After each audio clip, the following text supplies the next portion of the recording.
first month of the year. How many books did you finish reading last month? Hi guys, I'm Manpreet and I make book related videos on this channel, and in today's video I am bringing you my January wrap up where I read 9 books, like 9. That also, when I was reading majorly for the first half of the month, it was such a good thing for me because I am right on track for my Goodreads challenge for reading 101 books, and I have read a mix of fiction and non-fiction, which makes me feel so good. So without further ado, let me show you the books that I read last month. I would not say that my month began in a very good manner because I ended up reading these 2 books as my first 2 books of the year. Forever is a Lie and Forever is True by Novoneel Chokraborthy. It's the latest Forever series by the author. It's a thriller, psychosexual thrillers. Not a good book, not a good series, fluffy, lacks a good plot, very disappointing. I gave it 2 out of 5 stars and I would not recommend anybody to waste their time and money on this series. Next, I picked up and finished reading To the Moon by Malini Agarwal. Thank you so much HarperCollins for sending me this book. I did this Twitter giveaway where I gave away the copy of this book, like the Christmas giveaway, and they also sent me a complimentary copy. I'm really thankful to them for sending me this copy because I truly wanted to read this book. It's about how this blogger Malini Agarwal became this brand MissMalini.com. I really liked this book. I would not say it was 100% amazing because first of all, the foreword by Priyanka Chopra, it started and it finished. It didn't even feel like a good foreword, so why the name here? Why the name here? But otherwise, the book begins with Malini coming to Mumbai and how she starts her life, how she becomes a radio jockey and all the stuff she does before she becomes Miss Malini. Narrated very well. She writes in the format of blogs, which was quite nice. I really felt like it was so true to herself. The book also goes back and tells about her early life, her life as a child of a foreign diplomat, and everything that happened in her life that made her the way she is. Like about her accent and how she got a lot of people feature in her shows and how she got to talk to a lot of celebrities and everything like that. She also has a self-help section dedicated to all the people who are looking for advice, self-help advice from Miss Malini. And I really liked this book. I gave it 4 out of 5 stars. If you are a person who is interested in knowing about life of Miss Malini Agarwal, then you must pick up this book. Next, I picked up another memoir, and I count memoirs as non-fiction. Okay, please, I do that.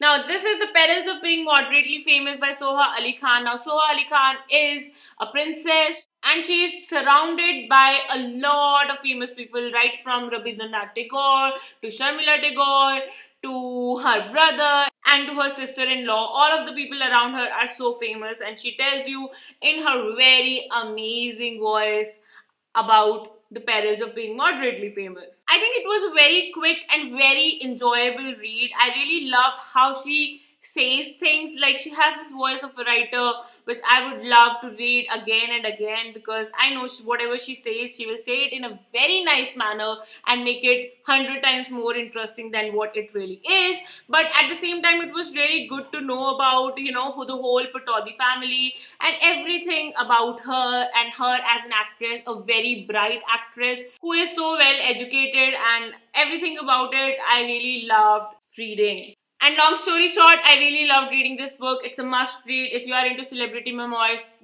pick up this book. I gave this 4 out of 5 stars once again. Next book I picked up is 100 Little Flames by Preeti Shenoy. Now, it's a very nice and cozy read about this guy who goes back to his village, and he is now with his grandfather while he is searching his passion or what he wants to do with his life because he recently lost his job. One thing I really loved about this book is the whole setting. A part of it is set in Kerala and a part of it is set in Pondicherry. I also believe it's a very good book on the stark reality of relationships these days. And if you really love your grandparents, I think you will love this book a lot. I gave it 4 out of 5 stars. Next, I picked up a poetry collection which I really loved. It's Glimpse of the Truth by Prasad, Agte. I have reviewed this book. The link is down below. You can check it out. And I'll also link it up there. So you can check it out. It's written in the narrative format where this guy falls in love at first sight, and then he goes through this dilemma of whether he should confess his love or not, and then there are people who convince him to, and all of that is depicted in the form of poems, and I loved those poems. I believe it's a very good book for beginners. Like, it really gave me some serious goals about reading more poetry because I loved it so much. Yes. And yes, yeah, the cover is not so lovely, but the book is really good and I gave it 4 out of 5 stars, I guess. Next, I picked up Percy Jackson and the Last Olympian by Rick Riordan. It's the last book in the Percy Jackson series, the 5th one, and I am finally glad that I finished the series. I really loved the book 3 and 4 of this series, and this was a nice ending to the whole series. I'm really happy about it. I'm really excited to pick up the Kane Chronicles after this. It's based on Egyptian mythology, while this was like Greek mythological fantasy, middle grade fantasy. So it has a lot of adventure and action in it. So if you're thinking of picking up a fantasy series with mythology in it and a lot of adventure and action, you can pick this up. It's great for kids. It's great for everybody. So pick this series up. I gave this 4 out of 5 stars once again. Like so many 4 out of 5 stars, right? Anyway, the second last book I picked up and finished reading last month is Girlboss by Sophia Amaruso. Now it's again a non-fiction / business book about this founder of Nasty Girl. Now how I got to know about Nasty Girl, because I believe it's more famous in UK or US. I don't know about the brand, but I saw this show on Netflix, Girlboss, and I was really excited and happy about it. I even discussed that in one of my wrap-ups. And then I got to know about this book, and it has been in my reading list since a long time, and that's why I was like, I have to read this book this month, and I did, and I'm really happy I did, because there are so many lessons. Like you can see the things I've underlined. I plan to, write these all down and put them as posters in my office. It's an amazing book. It says it's a power manifesto for strong, ambitious young women, and I believe it. I believe the blurb, okay? It's so good. It's so good. I gave it 5 out of 5 stars. Must read for every woman who is ambitious, who wants to conquer her life, who wants to do something in her life. It's a really good book. It's a really good one. And the last book was again a disappointing read, which was not any stranger. It was also our book of the month, so we have discussed it in the video, which I'll link down below or up here. It's again a psychosexual thriller by Novoneel Chokraborthy, and it is about this stalker, a girl who has a stalker. I think that's the most plain description of what this book is about, but it's average, fluffy story once again, not so enjoyable, and spreading false knowledge to people. So irresponsible writing. Didn't like it at all. I'm not going to continue the next 2 books because I'm sick of writing of this kind. 4 books of Novoneel Chokraborthy, which are like enough chances to an author to do something, according to me. And if I am disappointed so many times, I should not be wasting my time on it. So all the Novoneel Chokraborthy fans, you can hate me, but ain't gonna pick up his books again, even if it's a bad business decision for my channel. Give it 3 out of 5 stars because, yeah, it was still like borderline better than the Forever series. I also want to talk about 2 shows which I really want to talk about. First, I finished watching Heartland's 10 seasons. I've been watching the show since 3-4 months. It's a Canadian show which is about this life on a ranch and about this miracle girl, and it's so beautiful. Such a nice family drama on Netflix. I really loved it.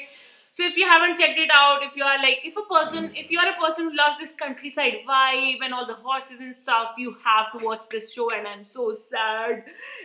Netflix only has 10 seasons. Please bring 11 seasons right now, please. Second show I want to talk about is Unabomber. I do not know if I have already mentioned it in one of my wrap-ups or I have reviewed it on my blog, so you can check it out. I'll link it down below. But it's about this criminal who used to send bombs in a parcel, and the show is quite nice. It's about this person who tries to catch this criminal, like FBI drama sort of thing, and I really liked it. It's quite deep if you watch it that way, and I do not see that a lot of TV shows have that kind of thing, so I really loved it. So these are the 2 shows which are in this month's wrap-up.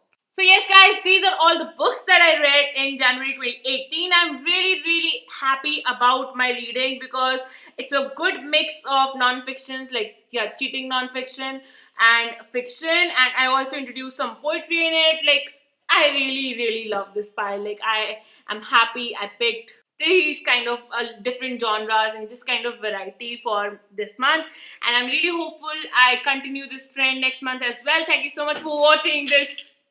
Something fell down.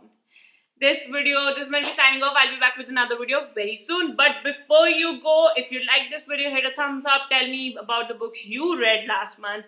I really want to know right now with your ratings, okay? And whether you liked it or not, whether you want me to read it or not. All that info should be down there, okay? Get to work. Thank you so much. Bye-bye. This is Malini signing off.